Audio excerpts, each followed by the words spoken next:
So welcome back again to all those who's been with us. Welcome, a warm welcome to all those who just arrived.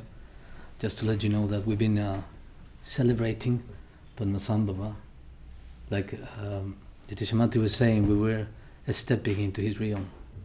And it's been quite magical, quite happy. Also, the offering, the musical offering was incredibly beautiful. So now we are here to hear Padmavajra. And I just want to say a few words before we start it. I'm really moved, I'm really delighted that you are here with us. Padmavajra, he lives in Padmaloka.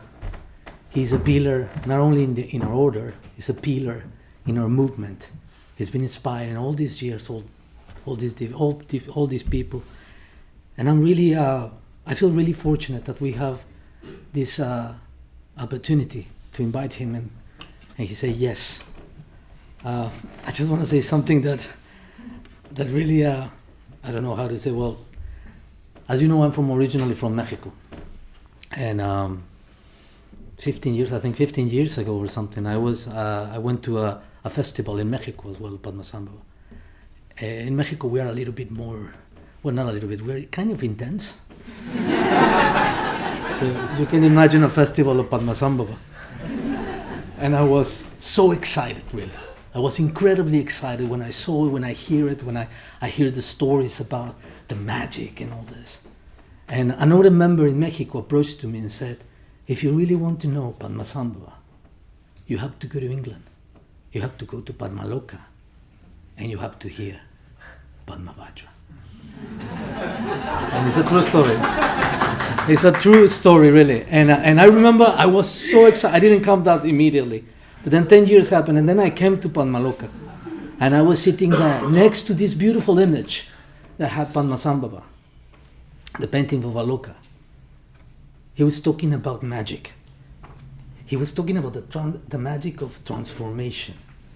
He was talking with his energy, his beautiful voice, talking about what is important, how we can transcend, that is natural, that the potential is in here, and that the only thing we need to do is awareness, to bring love, and to open and expand ourselves.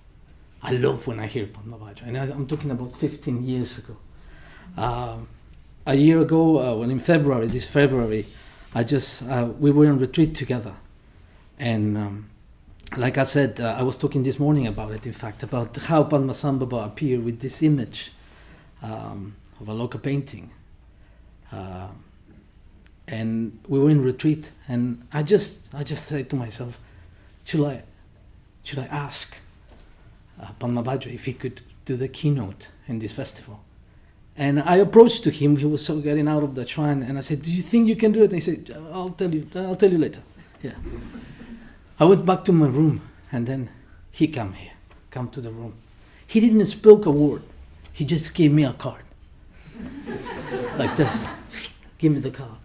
And in that card, was that image that I saw years ago. And it's a confession. And I say it as a confession because I come from like I was saying this morning, I come from a very macho country, so men don't cry. I start crying. In fact, I'm trying to control myself right now. And he said something beautiful. He said, I don't know if you remember, he said, you're allowed to cry. You are Mexican. Thank you, Padmavajra, and thank you for sharing this day. Thank you, like Yatishamati says. We've been creating an offering to the Guru. Padmavajra, thanks.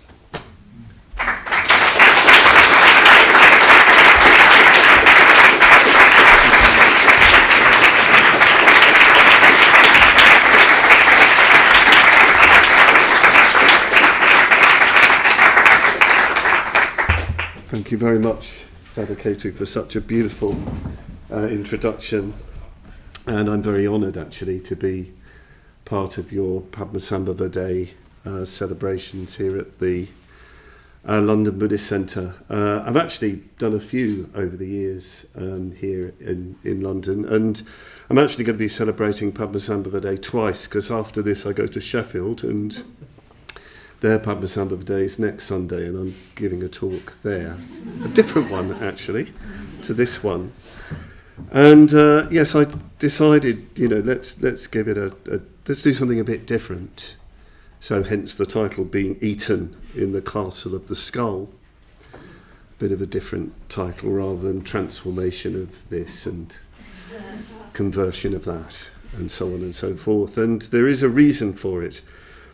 When we talk about Padmasambhava, quite rightly, we celebrate him as, if you like, the manifestation of, this is what our teacher Sangharakshita says of Padmasambhava, he is the manifestation of the Buddha himself.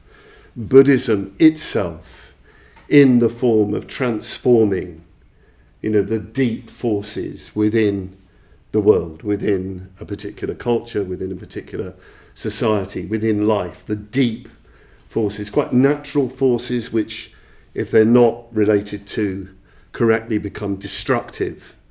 He gave a talk on that in this very room not long after the founding of this centre, sitting here and talking. It's a wonderful talk. You must hear it. It is the definitive talk for us, I think, on Padmasambhava, and even talking about transforming the economic demons, mammon, down the road in the city of London, that those demons have to be transformed and taken onto the path, as well as many other things.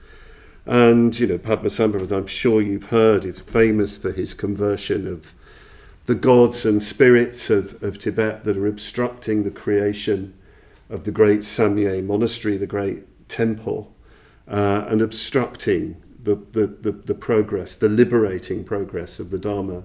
It's the resistance, really, if you like, from, in some ways, the forces of the collective unconscious, the forces of the land, to liberation. Once they are, of course, irresistibly attracted to Padmasambhava, because it isn't really power that he uses to transform, but enchantment and beauty, if you like, and yes, magic of all kinds, when they reveal the heart of their lives to him, which is their secret name, their essence, of course, they're only too willing to serve and to enrich the progress of the Dharma. So Padmasambhava is very, very important within our Sangha, within our spiritual community, within our Buddhist movement, and we've barely started to follow him in this work.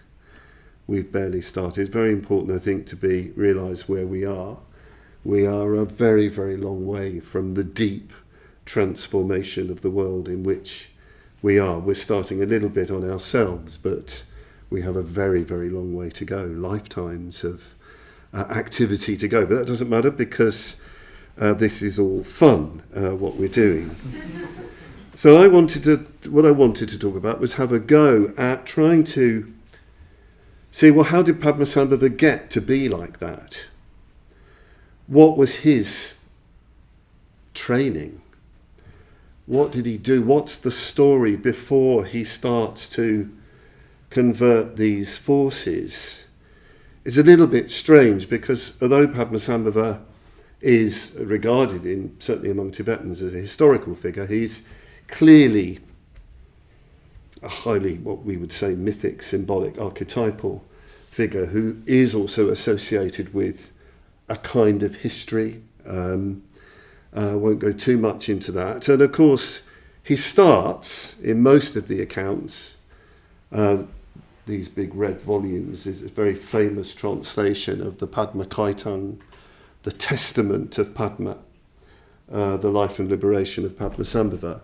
In this particular account, he starts life fully formed as an 8-year-old boy, rose-coloured, pink, in the middle of a lotus in a magnificent lake somewhere in northwestern India, probably somewhere around Sindh province, maybe a bit further north than that. There he is, a kind of emanation of Amitabha and Avalokiteshvara, an emanation of compassion, fully formed, this gorgeous, beautiful apparition, and a local king who's childless, which is, of course, a serious issue. There's no heir. hears about this prodigy and adopts him. Highly risky, I think, to adopt an 8-year-old that you find in a lotus. Very risky. Who's already speaking wisdom. He's asked. The king asks him. Who's your father? I am born of voidness. You can imagine a child speaking that to you. I mean, children do talk a bit like that sometimes, don't they? And anyway, he adopts him, and he's adored, of course. This boy, he's adored, and he starts to grow very quickly to become the son and heir to lead the kingdom. But if you're from another dimension, being in a palace becomes highly restricting, doesn't it? It becomes highly confining. You want to do something rather different. Open space is far more appealing to you. And he started to behave very, very strangely because he wanted to leave. Not only did he want to leave, he wanted to cut all ties with the family, the kingdom, future responsibilities. He wanted to go. So he started to enter what Tantric Buddhism calls sometimes unamatacharya, insane practice. He started to get ecstatic, dancing naked with a trident, adorning himself with a skull garland, acting very, very crazy. All sorts of strange consequences came from this crazy practice. So much so shocking to the sort of very caste-ridden court, it's all very, very proper, Brahminical. He has to go. The king doesn't want him to go, but his ministers say he has to go. He's causing so many problems. He's got to go. They wanted him to be executed, but the king couldn't bear that thought. So they say, well, it must be exile. He must be exiled. He must be sent and left in the cremation ground, hundreds of miles away, the cremation ground called Chili Grove, Sitavana, the cold forest, a great cremation ground. It's a very, the life of Padmasambhava is highly symbolic. You can read it on so many different levels. Yes, it is an account of a great being, but also I think you can read this in another way as something for us to learn from. Here you are. Looking around the room, I can see there's different sort of levels of involvement. You've come to Buddhism. You've adopted Buddhism into your life. The young, fresh vision of Buddhism into your life. Just be careful. It might become very disruptive. There really should be a health warning, I think, with every beginner's meditation class. You get that lovely, soothing introduction gently into things. But sometimes when you let the truth in, when you let reality in, it starts to do stuff. In the end, it will all work out if you stick with it. But it might well start, to kind of make things a little more difficult. So you can also read this as something for us. I think so much these days we try to incorporate things like Buddhism, spiritual practices, to make ourselves more comfortable with what we have. Be very careful with that. Be very careful with that. It might not work. It might be the other way, that the Dharma, the truth, actually starts to take you over. So he goes to the cremation ground, a very fearful place. You're being exiled in a kind of untouchable place because it's not where the pure high caste people go. This is where the outcasts go. Only outcasts work in a cremation ground. These are lonely places where the dead are just left. And they're also inhabited by all sorts of ghouls and ogres and ogresses, the worldly darkinees who are really going to do stuff to you if you hang around too long in such places. But they are also places of teaching and learning. They seem to be places which attract teachers of different kinds, human teachers, non-human teachers. And we find in Padmasambhava's training that he just goes from one great cremation ground to another. Again, the symbolism is very interesting. There are 8 great cremation grounds that were recognized by Tantric Buddhism in India, which are also said to symbolize the 8 consciousnesses that a human being has. Our entire being is a cremation ground. Our entire self and other world is a cremation ground. It's not just the place of the living, it's also the place of the dying. We're already in these 8 great cremation grounds. If we did but know it, and if we knew it, we'd actually start meeting teachers. We'd start encountering all sorts of different characters that will enrich our being and initiate us. And towards the end of his journey through cremation grounds, before he comes to the very last one, this happens. Now Padma reached the abode of the Vidyadhara who frequents heaven in the cemetery of sleep, in the mysterious paths of beatitude. He came to the place of the Dakini Surya Chandra Siddhi, the attainment of sun and moon, the highest of the Dakinis.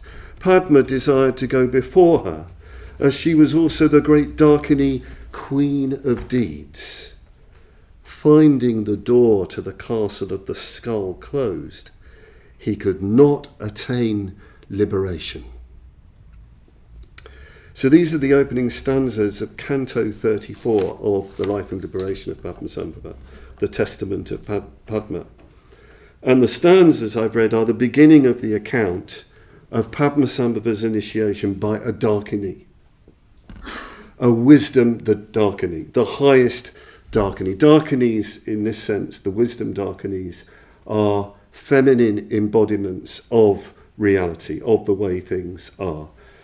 Feminine embodiments of enlightenment. And she is the highest Dakini, the attainment of sun and moon, the magical attainment of sun and moon, of solar and lunar energies.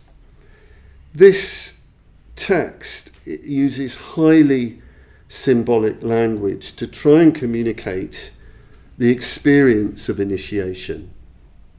It uses a language, or it's related to a language which in Sanskrit is called Sandhya Bhasa, which means something like twilight language. You know, in the twilight, things are not as they seem. Things look like other things. The twilight is a wonderful zone, isn't it? It's a wonderful sort of place, a hinterland, you know, between light and dark, between night and day. And things look like some things, and they look like something else. Are they there? Are they not there? It's a wonderful time. Well, in Tantric Buddhism, they developed a whole language which has multiple meanings. An outer meaning, an inner meaning, a secret meaning, a most secret meaning, and so on and so forth. And this particular description, this particular use of Sandhya Bhasa is trying to communicate the nature of initiation. Initiation is crucial in Tantric Buddhism. In a way, it becomes the way of talking about going for refuge, talking about the great, if you like, conversion to the Buddhist life within its own context. But it brings something very special to that language. Initiation, you're initiated by a teacher into particular forms of spiritual practice, even into the spiritual life itself. The Sanskrit word for initiation is abhisheka, which means an anointing, a sprinkling. And it goes back to old kingly rituals, royal rituals in India, where the king initiates the crown prince as the next king with a water pot, sprinkling him with, anointing him, creating him as the next king. This is taken over in Tantric Buddhism, like with Sangharakshita, our teacher, in asking friends what initiation was like, they said, you're being made like a king. You're being made like a king. you're being initiated into the life of the Dharma, which is being made like a king. You even get this language even in the old Pali text. There's a beautiful story about an old man who goes to the Buddha, hasn't seen the Buddha for a long, long time. And the Buddha says, well, I'm so pleased to see you. It's been so long. He said, well, yes, I'm old and I haven't been able to move very much. I haven't been able to see you. And the Buddha says, yes, having this body, we age. And there was something in the communication, something in those few words, something in the presence of the Buddha that made this old man say, I feel as though I have been sprinkled with the deathless nectar. Just a few words from the Buddha was enough to make him feel that he'd been sprinkled with something eternal. So initiation is very important. And going back to that story from the Buddha, this is what it really means. It's a profound communication between the more experienced and the less experienced, even the very greatly more experienced than the person who's less experienced. Initiation can also happen in visions, in dreams, in profound meditations, in encounters with deities, and so on. But here we're going to be looking at Padma's initiation by a Dakini. So it goes on, in the cemetery of sleep, in the mysterious paths of beatitude. So the cemetery, the cremation ground of sleep. Sleep is a cremation ground. Sleep is a cemetery. It's interesting when we go to sleep, isn't it? Because we might not wake up. You know, it is a kind of death, isn't it, going to sleep? Tibetan Buddhists, when they're talking about training for death, they say, well, use sleep as a preparation for that, closing your eyes, deeply relaxed, and just open up. I think I've had some of my strongest, as it were, spiritual experiences, meditation, visions, teachings in dreams, or in the semi-waking state, just moving into that other zone. The cemetery of sleep. Or is the cemetery ignorance? Is it dream? Another translation calls it, the cemetery is called Sandalwood Garden. Sandalwood Garden. This world is like a sandalwood garden, very sweet smelling, very attractive, but really it's a place of the dead. It's also called, the cemetery is called secret play. There's another lovely idea, isn't it? You go to a cremation ground, you go to this world of change, and it's actually an arena of play. It's nothing to be frightened of if you have the right attitude. It's playful. But where are we in the cemetery of sleep, in the mysterious paths of beatitude? Where on earth are we? The mysterious pathway of blessings. Obviously, it seems to me, whenever I read these words, what's evoked for me is a world of profound interiority. We're moving into an inner world. We're moving into what's been called the cave of the heart. We're going inside. We need to be, if you want initiation, you need to be prepared to take these pathways, go on these journeys. This is the place of the Dakini, Surya Chandra Siddhi, the attainment of sun and moon, or the attainment of the union of the solar and lunar energies, the attainment of the union of bliss and emptiness and skillful means, wisdom and compassion, masculine and feminine. All opposites are united in this great Dakini, Surya Chandra Siddhi, the highest of the Dakinis, the wisdom Dakini.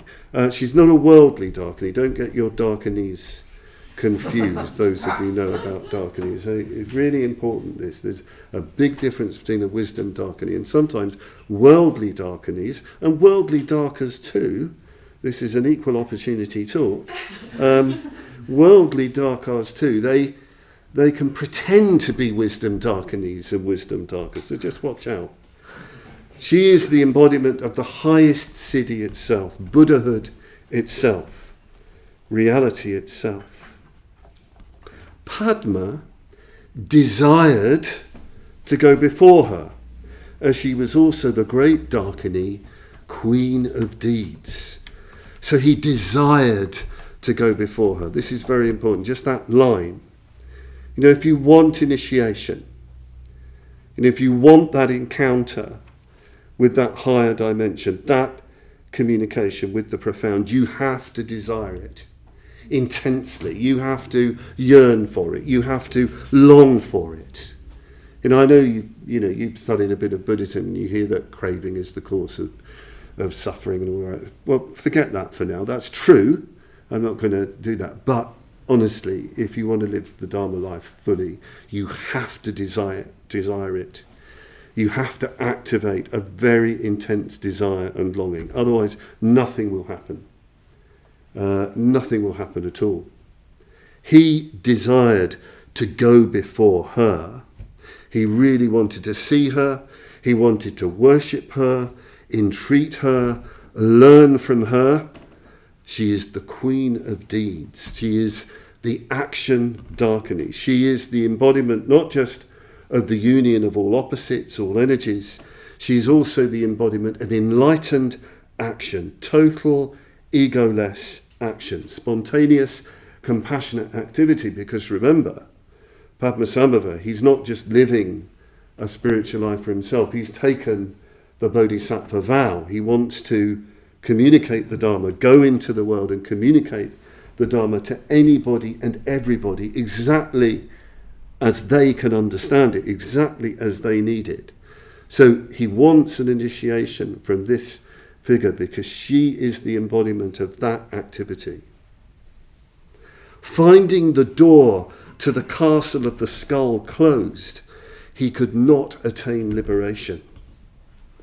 The castle of the skull, which is a kind of temple, the castle of the skull, I mean, it's like something out one of those movies I don't watch. The castle of the skull. Is anybody, I'm sure somebody's going to rip this talk off and turn it into one of those computer games. Anyway, the castle of the skull is closed. This is where the Dakini stays, and the door is closed shut. He can't go before her. He can't attain liberation through the union of solar and lunar energies. The mysterious pathways lead to a closed door. The Dakini, the teacher, isn't just available to us when we want them to be. That's what we assume, that we have a sort of right to the teacher. You go along to supposing you go along to your class, your regular class here, and the door's shut. And you get a message, well, we're not just going to open up just when you want us to. I mean, there'd probably be a lot of trouble, but you have to prove yourself if you want to go into the castle of the skull, basically. You have to demonstrate your desire, your readiness. Sometimes the castle of the skull is seen as a symbol of the highest energy center, the highest chakra.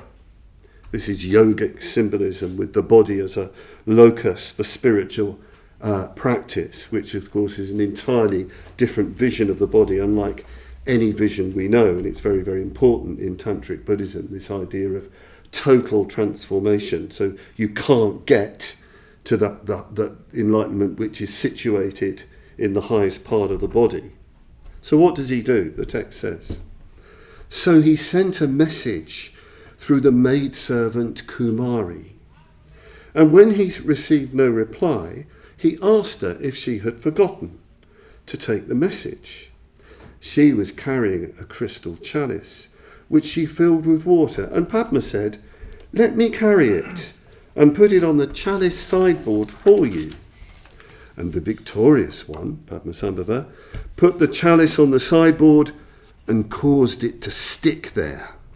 Kumari tried and tried, but she could not get the chalice to move. So Padmasambhava might not be able to go directly to the great Dakini. The door is shut, but there is a maidservant, Kumari. And through her, he sends a message.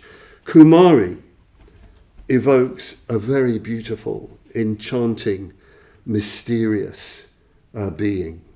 A Kumari is a woman on the cusp of maturity. So again, this in-between domain. She is the messenger who moves between two worlds, the world of the wisdom darkini, reality, in the castle of the skull, and Padmasambhava, the person longing for initiation. There's something very important here. We need messengers in our spiritual life. We need intermediaries. Sometimes people hear about enlightenment, they feel that they've got to get it straight away, doing what someone once called a smash and grab raid on the absolute, like a sort of bank robber, getting the goodies of enlightenment without too much trouble on their part, just sheer force of will. Well, you can't do that. You need to approach it gradually. You need to approach it through messages, through intermediaries. This is the real meaning of spiritual hierarchy. Spiritual hierarchy has got nothing to do with power, nothing to do with oppression. It's got everything to do with liberation. We need to take the next step, the step that's just beyond us, that reflects the beyond, something which is closer to the light of enlightenment and closer to us. This is the symbolism of Kumari. She's this wonderful messenger between worlds. There's a wonderful prayer to Padmasambhava by the great Dujom Rinpoche, one of Sangharakshita's teachers, and he talks about the prayer being a messenger to my teacher, being a messenger to Guru Padmasambhava. And I had that very much in mind with the beautiful chanting of Satyagosha and Vandana Jyoti and the beautiful singing. It really felt like a messenger, didn't it? Something was being sent to a different dimension and drawing something down to us into the room, utterly transforming. That's the liberation of hierarchy. Kumari does not reply to his question. She is herself a Darkini figure. She doesn't reply to the question about sending a message to the great Darkini. She just carries on with her work, placing a chalice, something to do with tantric ritual, on a sort of sideboard. And here Padmasambhava knows he must show his quality. So through his siddhi, his magic power, he prevents her from moving the chalice. If you really want initiation, if you really want to take the next step, you have to demonstrate how serious you really are. You have to show your quality. Your desire must manifest. You have to demonstrate your single-minded dedication, not giving up at refusal or at feeling ignored, not throwing a tantrum at not getting what you want. Usually the guru, when you throw a tantrum, will just continue to ignore you. But you have to demonstrate your determination, your intention, your commitment. You really want this, and you will demonstrate that you have the qualities to do that. There are deeper hidden meanings here, of course, to do with practices of tantric yoga, where you have the power over all of your energies. All your energies are drawn into what they call the central channel, the avaduti. There's no dissipation in your life. So you draw the Darkinis towards you. And she responds, Kumari responds in a very interesting way. She removed the carrying cord, presumably on her chalice, and went up to the victorious one, Padmasambhava, and with a crystal dagger, she cut open her breast, within which appeared the 42 peaceful deities in the upper part and the 58 herikas, wrathful deities, in her lower torso, thus vividly displaying the 100 peaceful and wrathful divinities. Wow, what a girl. The Kumari is impressed by Padmasambhava's siddhi, his power, so she responds. She completely opens to him. That's the point. She shows herself, what she really is, what she really has. He's passed a test. The crystal dagger is utterly pure, penetrating, incisive wisdom. It cuts away all appearance and reveals what she really is, what her body contains. It contains the great mandalas of the 100 peaceful and wrathful Buddhas and Bodhisattvas. She reveals the true nature of the body itself. There's a lot of talk about the body these days, being into your body, either very materialistic or very sort of psycho-babblish, in my opinion, and I have many opinions. Lots of ideas. But here you have the traditional vision. The body contains the vast mandala of all the Buddhas and Bodhisattvas. It's not enough to say we have potential. That's too abstract and conceptual.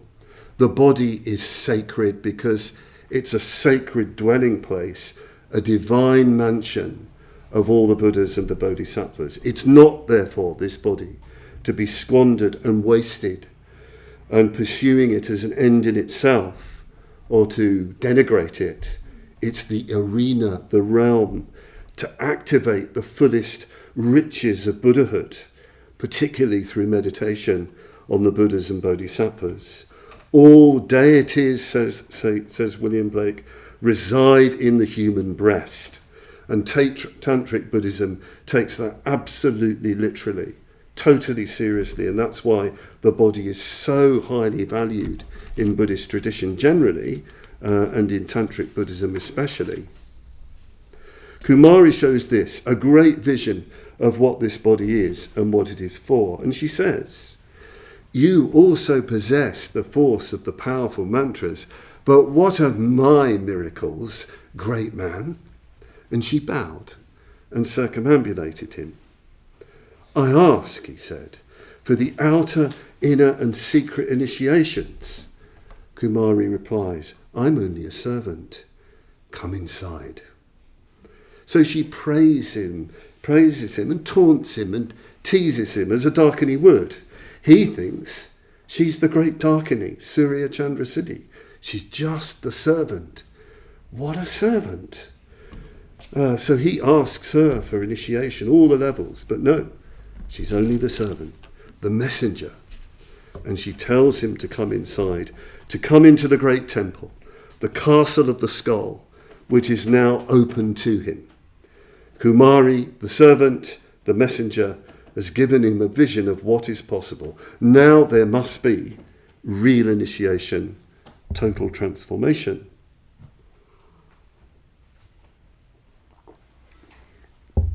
Upon entering, Padma beheld the Darkini, enthroned on the dais of Surya Chandra Siddhi, the magical attainment of sun and moon, adorned with the 6 solar and lunar ornaments. Red in colour, she was flanked by Darkars. She wore bone ornaments and held a skull cup and a wooden drum in her hands. Surrounded by 33 maidens, she was performing a feast offering. So here she is, the great Darkini, magical attainment of sun and moon, the one who embodies the union of solar and lunar energies, seated on a great throne, and she is red, a gorgeous, deep and luminous red, the colour of blood, of passion, of great compassion, holding a skull cup filled with rakta, with blood, nectar, and rattling a wooden damaru, a small drum, wearing the 6 solar and lunar ornaments. We're not told what these are, presumably bracelets and necklaces, jewellery, displaying, proclaiming beautifully her realisation. And she's wearing bone ornaments, symbols of spiritual death, of shunyata. And she's flanked by Darkars, the male equivalent of the Darkinis, beautiful, handsome, youthful men of different colours. And 33 maidens, Kumaris, surround her. Incredible vision. And she's performing, leading a great feast offering, a Gana Chakra, a gathering of the Tantric Sangha.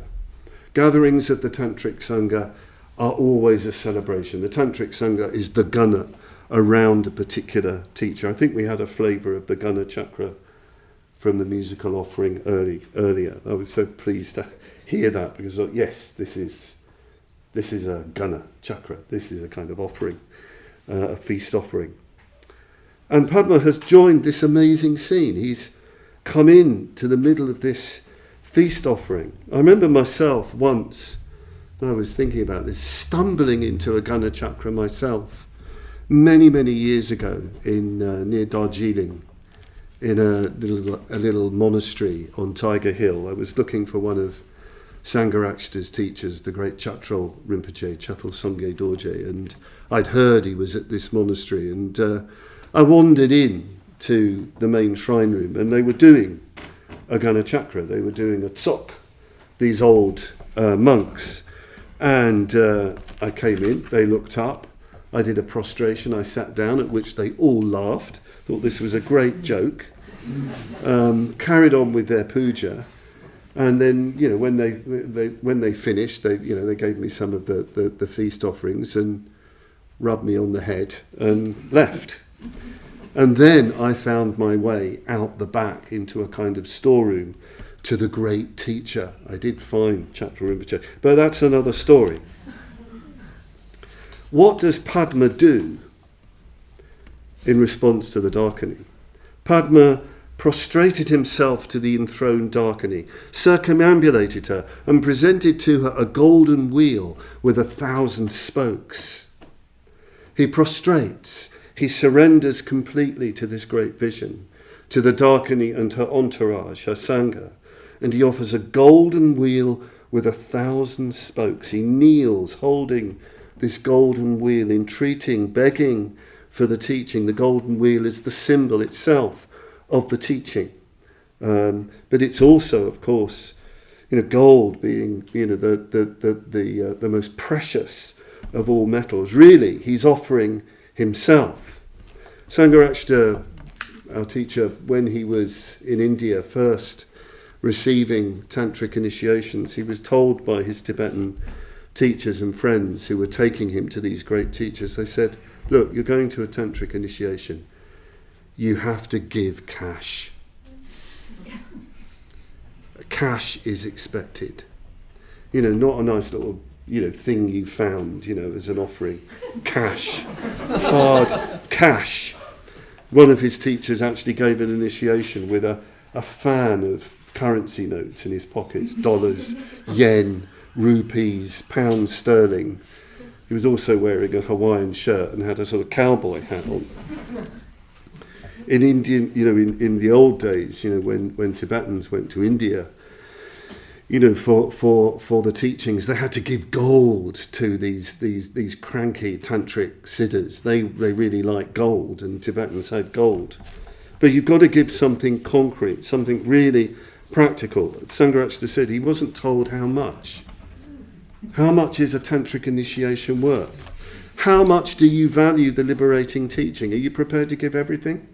Just a few bob, Are you prepared to give absolutely everything for this teaching? It will liberate you. Padma gives a golden wheel of 1,000 spokes, which esoterically represents the transformation and the purification of his entire physical being. All the chakras, all the energy flows, all the nadis, everything is available. His whole being is available for her, for the great red Dakini. Nothing is left out.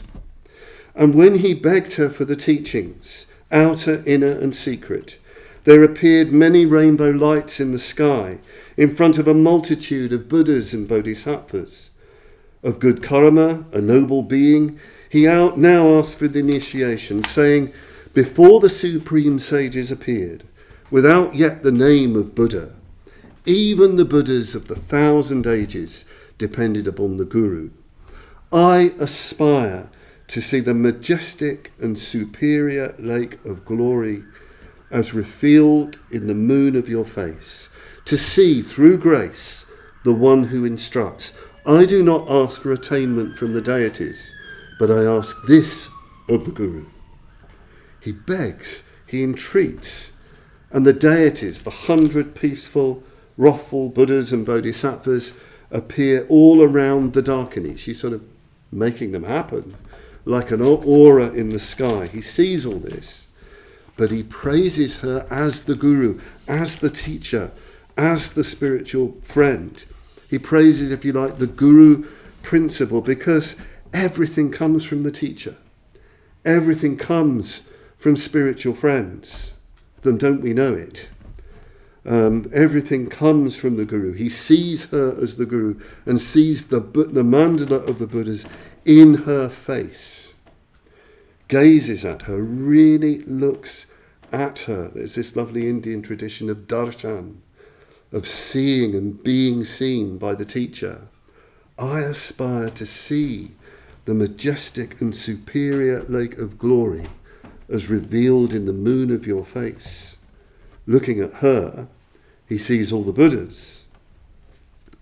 In Tantric Buddhism, the Guru is highly praised because without the Guru, you would never see the Buddhas. You'd never follow the path. The Guru is your connection to the Buddhas. You are practicing the liberating the Dharma because of the teacher and spiritual friends. Where would we be without our spiritual friends? Where would we be if we couldn't go somewhere to meet with spiritual friends? They might not be the great wisdom Dakini. They might not be some incredible tantric guru. You know, they're just wearing their jeans and, you know, their clothes from lamas and so on and so forth. But there they are, befriending you, communicating the Dharma to you exactly as you need it. Where would we be without them? Padmasambhava doesn't want the attainment of the deities, the Buddhas. He wants the Dakini's grace, her blessing. He's completely opening to whatever she will give, with no expectation. If you really want blessing, instruction, initiation, you go without expectation. You give up. You even end up seeing everything in the teacher. And the Dakini spoke. You understand in your request that all the Buddhas are gathered in my heart. They're all there in her. So in other words, she witnesses that he's got the right understanding. All the Buddhas are constellated in her. She confirms his realization. So then, this is what happens. This is the initiation. She then changed Padma into the syllable hum and swallowed him, thus conferring initiation upon him within the mandala of her body. Anything can happen in an initiation. Abhisheka means anointing, sprinkling. The Tibetans translate that as wongkur, which means empowerment. Both these terms suggest that something comes into you from outside, something is added on, but real initiation is a vanishing. A vanishing. I know you've got some mitra ceremonies later. I wonder if that's going to be a vanishing. A vanishing, a death. You go into the castle of the skull and you do not return as you. There's another Indian word for initiation, which is diksha, which means to give. It also means to destroy. So you're given something, but there is a destruction.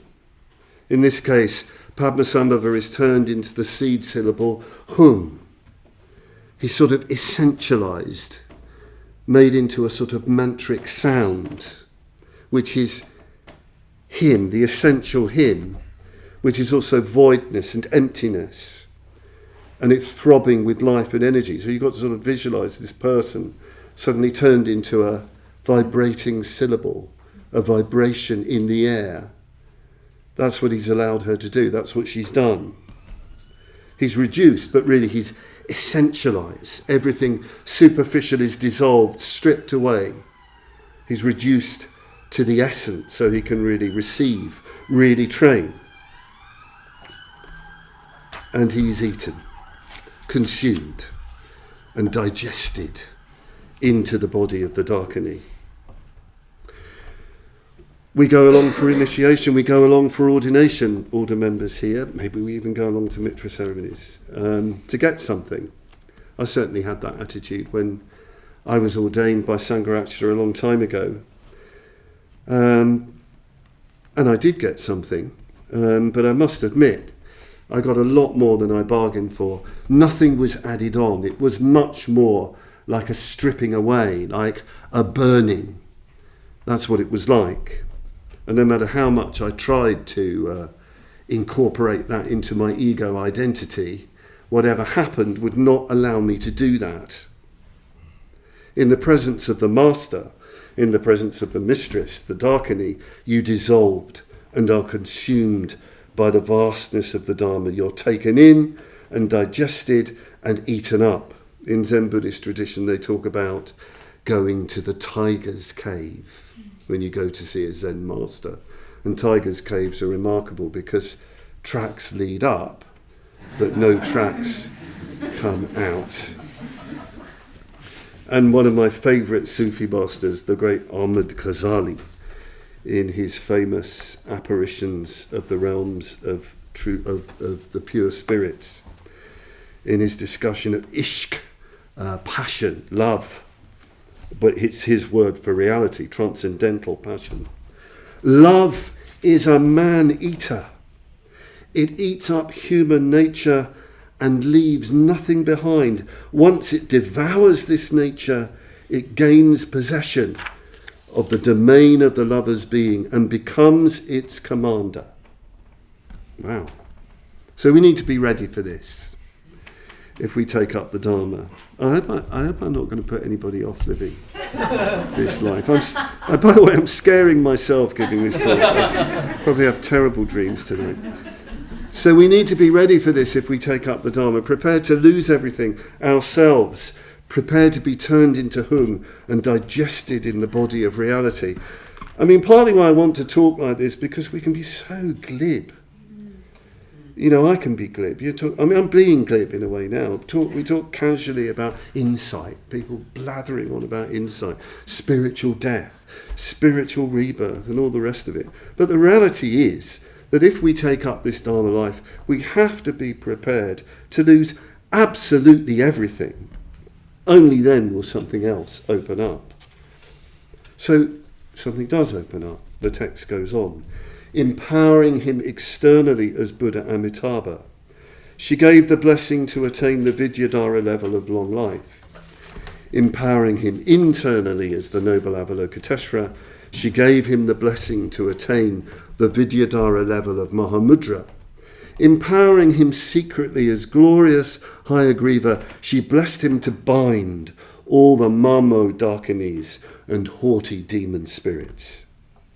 So here we have the descriptions of the empowerments, the initiations, the trainings that Surya Chandrasiddhi gave him within her body as he descended through her chakras, her fully flourishing, blossoming being. That's the nature of this figure. All the energy centers are operating freely. They are themselves mandalas unto themselves, places of training, of spiritual practice.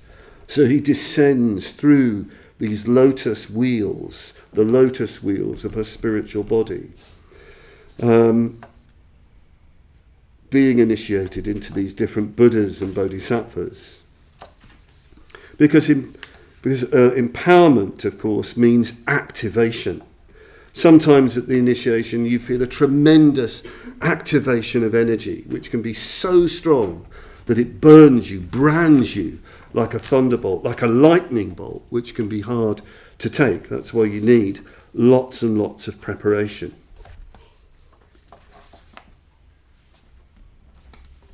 So the empowerment that that she gives, the activations the Dakini gives, of course we have something like this in our own order, because at the time of initiation, of ordination, we receive initiation into the mantra of a Buddha or Bodhisattva. So we constantly meditate on that figure. So all these things that have happened to Padmasambhava inside the body of Surya Chandrasiddhi, he's being empowered to take up particular meditations, which he'll keep alive. So we better start winding up. So he goes through her body, being initiated into all these figures. And he was then, with blessings, ejected through her secret lotus, and his body, speech and mind were thus purified from mental defilements. So there he is. He's been turned into this syllable. He's been swallowed, digested, gone through a whole spiritual journey, and then he re-emerges. He emerges from her completely purified, completely spiritually reborn, passing through all the Vidyadhara levels. He's now able to start transforming all of the difficult material in the world around him, all those difficult and demanding forces. But that can only happen because of this training, because of being prepared to give up everything, being prepared to enter the castle of the skull, being prepared to be devoured by the great darkening. So I hope that's given you perhaps a slightly different insight into Guru Padmasambhava. Perhaps it shows you what the path is in a very odd kind of way. And I hope you enjoy the rest of the day. Thank you. Thank you very much.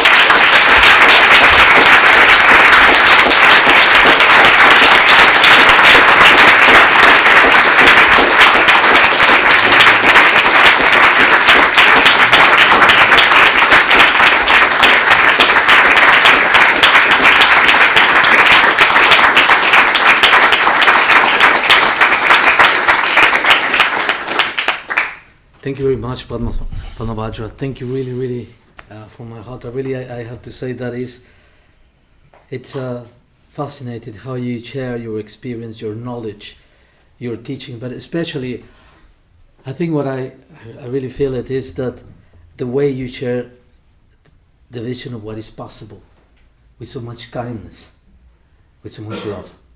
Thank you very much. Another one.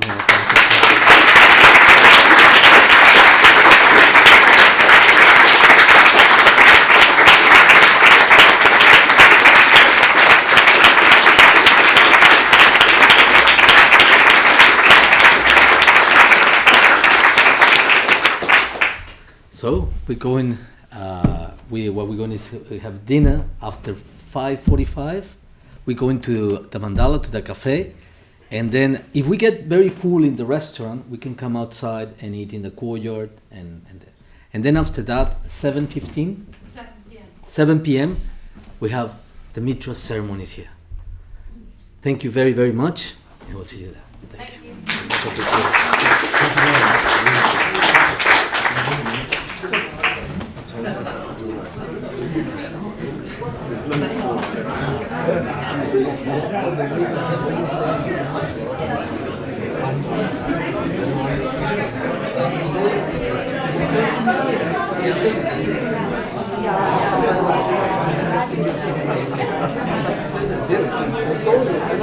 I want to say